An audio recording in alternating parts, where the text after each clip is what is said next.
I'm Jim Gaver, and all my life I've wanted to begin an interview by saying I am sitting across from a man who needs no introduction. That's exactly what I'm doing tonight. The man across from me needs no introduction. Michael Moore, good to have you with us in Flint. Well, give me one anyways. Okay, you know, let's see. What would you say? Politically incorrect, Leno, Letterman, and now Gaver. Okay, that's good, that's good. Or you're missing the big stuff, all right? Eagle Scout. From Davison, right? Davison High School.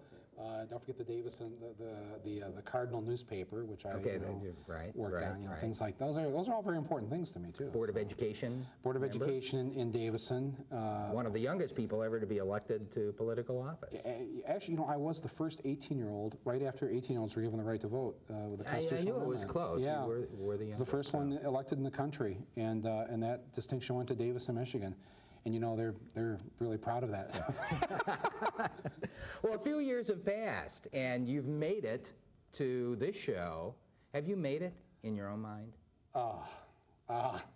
You know, listen, here's the honest answer is I feel very privileged to be able to do what I do. I mean, I never in a million years would have ever guessed that I would be able to make my films, have a television show airing nationwide, have a best-selling book, all those things. I mean, seriously, I mean, anybody who knew me back here in Flint while I was putting out the Flint Voice and the Michigan Voice knew that I had no aspirations to anything beyond the corner of Lapeer and Genesee Roads. So I was very happy here. And I only made Rodger and Me because I was so frustrated for 10 years writing in my newspaper about what was going on. And I started writing back in 1978 that I thought General Motors was going to leave this town to a large extent, and we better come up with a plan B here. And you know, people thought I was crazy at that time. I was like, what do you mean? General Motors will never leave. And it was like, no, it doesn't look here. You know, and we had actually people at General Motors who would like give me these internal documents, and I would say, look, they're actually talking about building factories in Mexico and downsizing and things like this. And Rodger and Me really grew out of that frustration of nobody kind of listening to me. And I just thought one day, well, you know what? I remember the moment I decided to make Rodger and Me. I was at the Water Street Pavilion, and it was noontime, and somebody had a TV set on one of those stands there, and Roger Smith came on and announced that he was going to lay off another 10,000 people here in Flint. And I just thought, okay, that's it. I'm going to make a movie. And I didn't know anything about making a movie. I'm going to make a movie about this. And I just really wanted to show the movie here on Channel 28. I mean, that was my largest goal was that if I could just convince 28 to air this, you know, it'll be really great. And I had no clue that Warner Brothers would end up distributing this, or that all of the stuff that's happened in the last 10 years has happened. So believe me, it was not by any sort of design. And I feel very, very lucky to be here. So to answer your question, the fact that I'm here talking to you, finally I'm 28, where I wanted to be in the first place, I have made it. It finally happened. Yes. You've made it. How have you kept, then, given all this success, from becoming the people you despise? Yeah, that's are two good questions in a row. I don't usually. This is why we're on PBS. You don't get this on Leno. No. Leno, it's Sarah, what car are you driving now?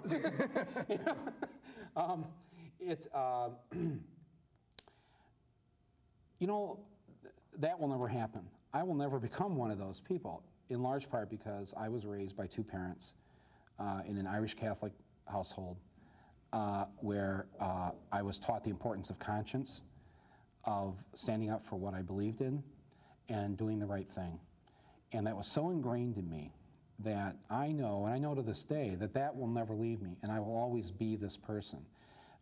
Anybody who's watching me right now, I'm sure I don't look or act a whole lot different than when you saw me here in Flint 10 or 20 years ago.